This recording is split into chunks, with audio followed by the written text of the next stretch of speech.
Hello and welcome to I Helped Make That. I'm your host, Kevin Higgins, and with me today is Jeffrey Weissman, aka George McFly from Back to the Future 2 and 3. Welcome to the show, Jeffrey. Glad to be here, Kevin. How you doing? I'm good. Now, before we begin, let me just get the anchor ad out of the way. So, everyone, have you ever wanted to create a podcast, but you're not sure how? Well, seeing as we're talking about a time traveling movie, maybe go back in time and get Anchor. Why should you do that? Because with Anchor, you can create your podcast in seconds. You just sign up, it lets you record for free. And then you can post it on Apple Podcasts, Spotify, all the platforms with no charge and no hassle. So, if you want to start a podcast, go back in time. Make sure you don't use whatever you're using now, though I'm a hypocrite because I use StreamYard. But you try to use Anchor. So, Jeffrey, I have a question. When your agent presented you with the opportunity to audition for George McFly, had you seen Back to the Future? I'd seen Back to the Future when Mm-hmm. it came out. At the time, was co-starring in Pale Rider with Clint Eastwood that we shot in '84. The same time they were shooting Back to the Future, and I wanted to see what other films were coming out, competing with Pale Rider. And I went to see Back to the Future, and already loved Christopher Lloyd's work on Taxi. Knew him from that, and the Michael J. Fox work from his TV series Family Ties. And then I knew Crispin Glover already from working with him on a film at the American Film Institute back in '83. And I thought Crispin was a fascinating actor, and I got his phone number and tried to stay in touch. We were friendly. And when he came on the screen as George, I was like, I know that guy. He was knocking it out of the park. He was incredible. So that's the full answer on had I seen Back to the Future? Yes. Okay. And when you had gotten the audition, was your first thought, wait, what about Crispin? My regular theatrical agent didn't call me for the audition. I had been working in between film and TV roles, fallen into playing characters at Universal Studios tour. I don't know if you went to the tour, people you know may have gone to the tour between 1987 and 2001. And if they saw or had pictures with Stan Laurel or Charlie Chaplin or Groucho Marx, it may have been me playing those roles. The agent who asked me if I'd ever played Stan Laurel, who got me the opportunity to play Stanley on the tour, he called me up and asked if I knew who Crispin Glover was. And I was like, yeah, I've got his number. We're friendly. He asked if I was the same height and weight. And I said, no, he's taller and a little heavier than I. What's going on? And he said, a film is looking for a body double for him. Stand-in, perhaps, photo double, one of the three. And I said, yeah, well, is this for the Back to the Future sequel that's been rumored that they got everyone back for? And he said, I'm not at liberty to say. I said, get me in there. I need work. My ex-wife at the time, mother of my boys, was pregnant with our second child, and I needed to get health coverage. And this would be a way to do that. And I went in, and I didn't audition. I just met with the assistant directors, and that went very well. They saw my resume that I'd worked with some pretty excellent directors like George Miller and Amy Heckerling and Louis Malle and Clint Eastwood, and they said that they would talk with Robert Zemeckis about me. So that apparently went well, and they sent me then to casting, where I read for, I don't know if it was Mike Fenton or Judy Taylor. I'm sorry, I can't remember exactly who it was I read for, but we read the scene from the first film, George hanging the laundry in the backyard with Marty. And that went well. And then I was sent to Ken Chase, who was the makeup designer for the first film. And he started fitting me for prosthetics to be George's photo double. So I thought in my mind that they needed George in two places. And I then was set up to do a fitting for a body cast for a special effect. And then I was asked to come in to do a screen test in the young George makeup. And that's really the first time I met Bob Z, Robert Zemeckis, and Dean Cundy at that screen test. I remember while waiting to do my test, Warren Beatty's Dick Tracy was shooting next door. And I saw William Forsythe and Dustin Hoffman and other actors in the incredible makeups for that film. It's like, my God, what is this going to be? You know, seeing flat top and all, the makeup was really wild. And they were looking at my makeup going, what the heck are you going to be? Anyway, I did my screen test, you know, imitating George from the first film. And at that point, I heard Dean Cundy say to Bob Z, or Bob Z say to Dean Cundy, "What do you think, Dean?" And Dean saying, "I think we got Crispin without the trouble." And I was like, what?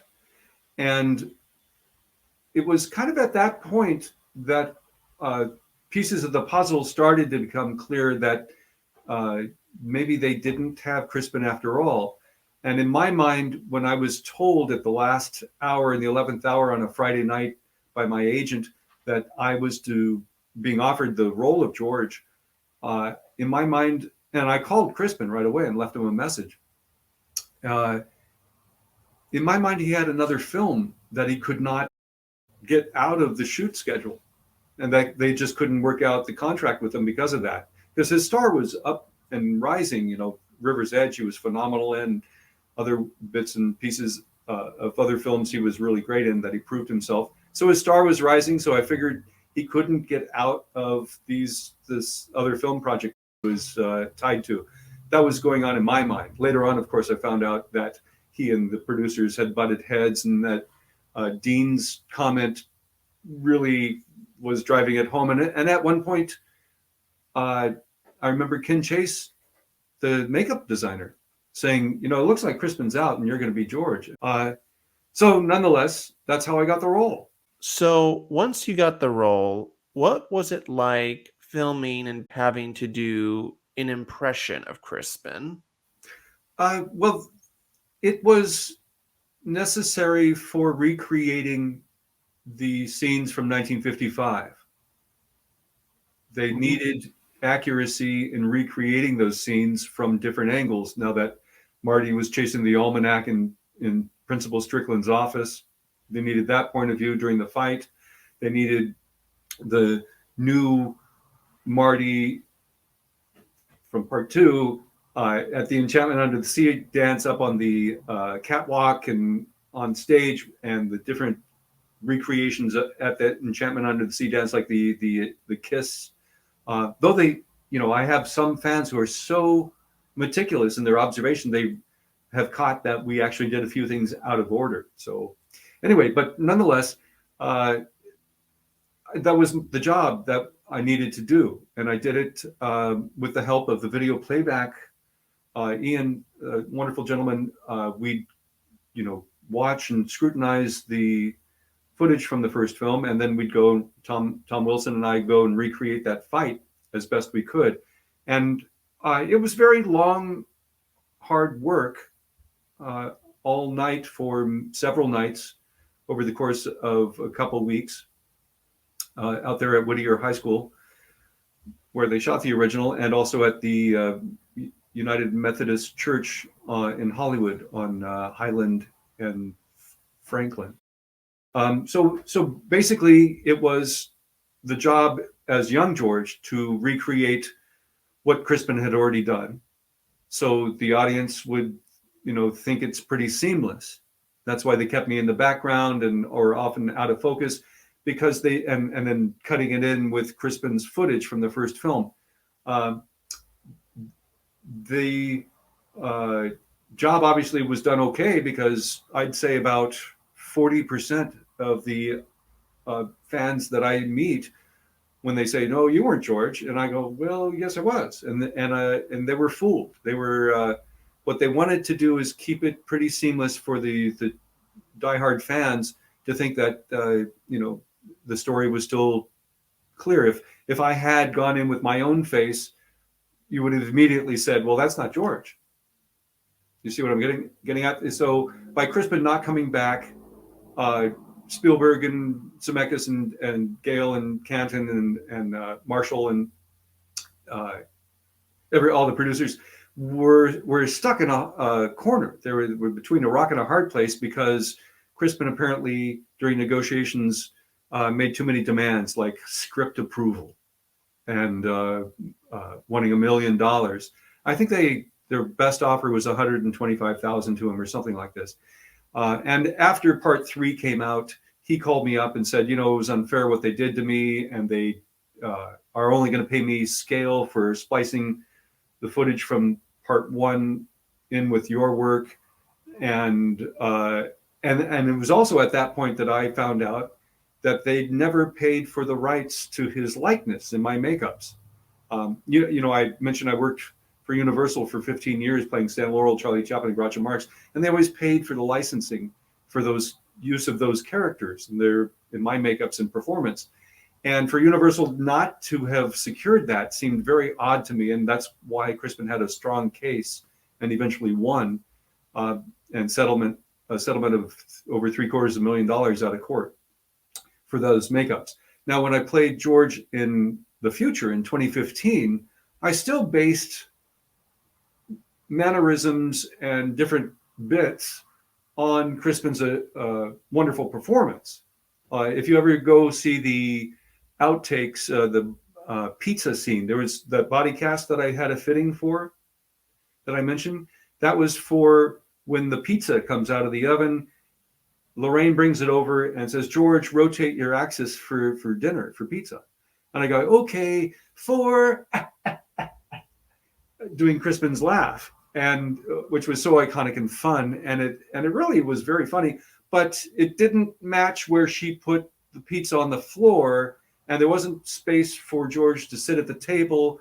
And I did the spin in this body cast, which kind of made me look bulky. I can come up with a number of reasons why it wasn't used in the film, but you can see it in the bonus material, and various other things, bits and mannerisms I tried to incorporate in the performance. And once again, I came in like in the 11th hour. They didn't know what they were going to have. I was just looking through my Paradox script. Paradox was part 2 and part 3 in one script. And there's a rainbow of page colors. Every time there's a rewrite, another different color is used. And there must be 7 different colors in that scene in particular, the McFly kitchen of 2015. And in one of those versions, it's Marty in the ortholev. So it would have been Michael playing Marlene, Marty Jr. and Marty, and being in the ortholev as, I don't know, George, Michael is George, or maybe it's just Marty upside down. It's very odd to see the different things they were trying to work out. They didn't know, because they didn't know if they had a deal with Crispin, whether they had him or not. Some versions he's not in it at all. Mm-hmm. Wow. So then, tell me, when you had found out about the lawsuit, right, between Crispin and the producers, you said that you had agreed with Crispin that they had a case, but were you, say, a little surprised by it too? No, I don't think it was surprising at all that he sued. Mm-hmm. Because they, as I learned from him, used his likeness in my makeups and used footage from the first film spliced in with my footage, and we're only going to pay him scale, which is compared to when you work your way up as an actor and your roles get more important, co-star, guest star, into, from featured or day player up into starring, and it takes many years and you earn your better pay and such. So by the time he was doing River's Edge and then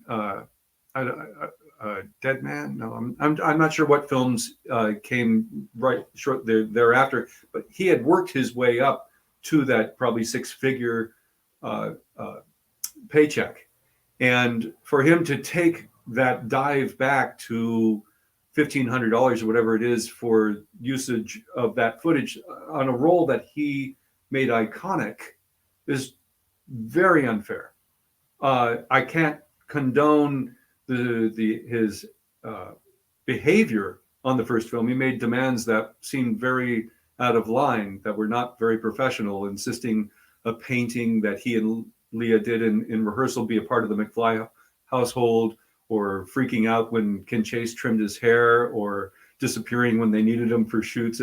Different things happened on that first set that production slowly told me stories about him. And I think he and Bob Gale just, were like oil and water, did not get along. And they still to this day cannot seem to get along. And it's very unfortunate. I was very accommodating, very nice to production. They weren't forthcoming with me. I was accommodating with Crispin, and yet he wasn't forthcoming with me that things that I said in confidentiality to him and his attorney were then put into the Hollywood Reporter and Variety. I told the story about when I was doing the body cast thing and locked into this body cast, and Spielberg at that moment came up to me and said, so Crispin, I see you got your $1 million after all, which told me that I was saving them a great deal of money. It was really kind of crappy. So to answer your question, though, it was my Libra nature, I guess, to see justice, to try to balance things out. But it's also, I've suffered a great deal in that, because when it came out that I had helped Crispin, the studio ended up blacklisting me from work there. And that, for an actor, is a nightmare. My life went into a tailspin. And some terrible, terrible things came out of that I, and as well, there's this fan base that are adamant Crispin fans who hold me responsible for the wrongdoings towards him. He was done wrong by not being able to reprise this role or getting his demands met, blah, blah. And I did my best to accommodate the story and to accommodate the producers, and then to help Crispin get his justice, and which really he was never thankful over. He kind of just, when I called him up to let him know that, such and such had happened, and, let's get together and talk, he didn't want to have anything to do with me. Oh my God, that's terrible. It is. It's kind of a terrible thing. And so from really the release, even after part 3 came out, I wasn't invited to the opening screening or the cast and crew screening, and had lots of different difficulties in getting photos, and also getting some mysterious plugs were pulled on tours promoting my Back to the Future 2 in conjunction with Universal Florida. So there was a lot of shifty things going on, but that's, Hollywood can be very mean. Mm-hmm.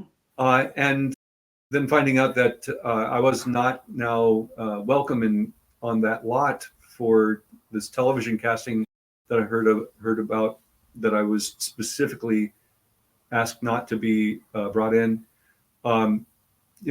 That made me physically ill, and I didn't really have a lot to do with the movies until probably 2006 or so, when I was brought in to appear as George from the sequels at an event. And in the first cast reunion, I was brought in with dozens of other cast and crew at the Hollywood show in 2008, I think that was.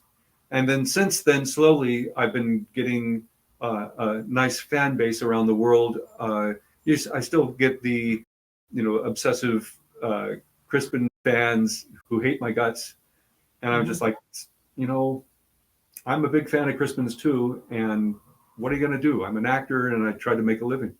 So, and then more recently, Crispin's come out and criticized and poo-pooed my performance. I was like, my hands were kind of tied when I arrived on set. A lot of George's lines that were in the script were given to Leah and Michael and or rewritten, and I would kind of had to fight to get them back. I had to fight to do little bits. I said, I'm an actor here. I can do these things. And slowly but surely, I gained their trust again and got some funny bits. Most of them cut out. The banana, remember fruit, please, when the banana, or rather the fruit stand comes down from the ceiling. Uh, we tried something out where Lorraine says to Marlene, give your granddad a piece of fruit. And I get a banana and try to eat it upside down, and the peel keeps slapping me in the face. And it was very funny. Zemeckis laughed, but it didn't stay in. I think I have a still from it. Oh, all right. Yeah, I think what many people forget is that, actors are still people. And I'm sorry that you were targeted by these fans and by, the studio itself. Like, It's all right. It's balanced out nicely with the loving fans, the adoring fans. I had one fine fan make an old George McFly action figure for me great. because this never came out on the market. The Tyco George McFly action figure doesn't quite look like Crispin nor like me, but here's an old George one. I've had a Danish fan cosplay their 1 year old where the father is the ortholev and the baby boy is made up as old George hanging upside down. It's fantastically funny. And the little boy was upside down for 10 seconds, so he would no harm to the child. I also have had fans, make artwork of Great. George, and I've been welcomed to shows like London Film and Comic Con, or I'm going to North Italy next month to StarCon, which is very exciting for me because I've never been to the north of Italy. So it's I've been kind of discovered by the fans, and I also have a lot of other film credits and television credits that I'm just as proud of. I've loved working with the ensemble and cast crew of the Back to the Future films. They were top notch, best of the best. The technology at the time we were working with was cutting edge. And then I've had similar experiences, say on Twilight Zone and on Pale Rider, incredible ensemble cast and stuff. Hmm. Uh, Yeah. yeah, Yeah. Actually, about that, well, I know you were blacklisted by Universal. Did the lawsuit get you blacklisted from getting auditions from other studios? that I don't know. Hollywood's a small community, a small town, so if someone hears that, it spreads. So it more than likely had some effect, and that's why I kind of left. I had to leave, but also traffic in Los Angeles was killing me. It was insane. The mean drivers were very upsetting me. I turn on my turn signal to get into that lane, and there's space, and all of a sudden, person speeds up to not let you in. I don't know if you experience that where you live, but it's ugly. Hmm. Where'd you move to? I'm up in the wine country of Northern California. Oh, did you move there like shortly after making the Back to the Future movies? In about 2001. Oh, okay. So about like 10 years later then. And I guess speaking to that, even though this huge lawsuit had happened and everything, when when the movie had come out, also you did all that, hard work. The second movie, and then the second movie came out, and even though it was a box office success, reviews were a bit mixed this time around. In fact, it has like a 64% on Rotten Tomatoes, while the third one has an 80%, which isn't bad, but I think the first one had like a 95 to 96%. While I know Rotten Tomatoes wasn't around then, I'm guessing you were still aware that reviews were a little mixed compared to the first one. How did that make you feel? I had a hard time with part two. When I saw it the first time, I had a hard time following it, and it was very loud. So when part three came out, I really enjoyed that a lot too because I'm very nostalgic, and I, co-starred in a western with Clint Eastwood, so I got a lot of the jokes, and I had met Pat Buttram, who is in part three as one of the cowboys in the saloon, and had a wonderful time talking comedy with him, and I had I at the time enjoyed part three. So in my favorites were part one, part three, and part two in that order. Though part two and part three were originally the same script. They were both in one script. They kind of figured out, well, we could probably stretch things out here and make two films and double our money, which they did. The trilogy's now earned over $1 billion, I believe, worldwide. Mm-hmm. And yeah, and that's the thing. Even though the sequels got kind of mixed reviews compared to the first one, fans still embrace all three films. Yes, So, why do you think that is? because they're great. I Yes, mean, they. it's a kind of, it's an adventure, fun story that doesn't get scatological too much. There's shit. When the truck with the manure falls on them. There's very little else. The story that Disney wouldn't do it because we'd never make a film where a son is going to sleep with his mother, possibly. That situation was comedic. It was never.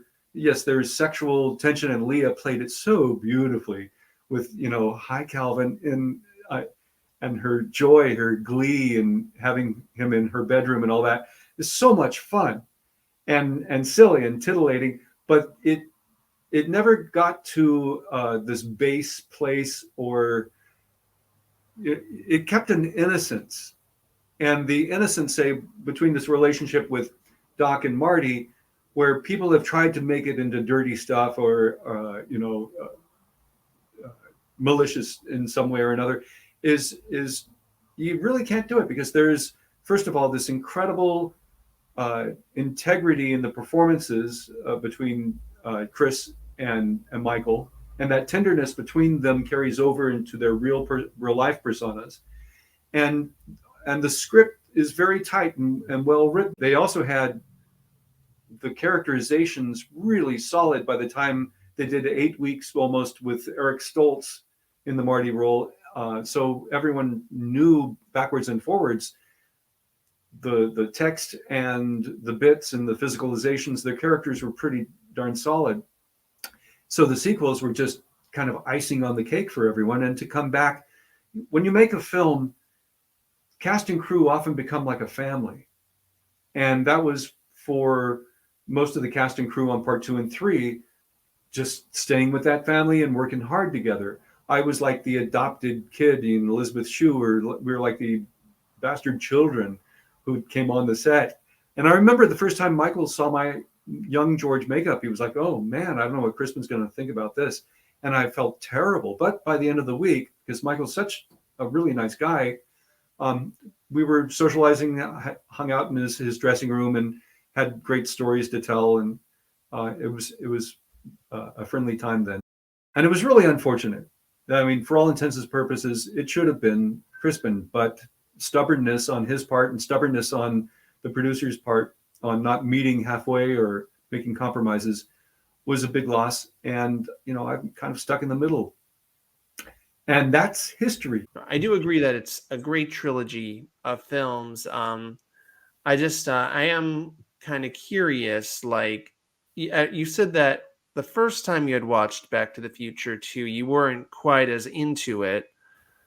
And of course, Well, there was I all was the. I was into it. Believe me, Oh, it was the premiere. I was in New York to ride in the Macy's parade for Universal, and I went to the theater to see it, and of course I was thrilled, especially from the beginning. I got a title shared card credit. James Tolkien and I, our fifth and sixth build together on a title card, which is really great for an actor to have.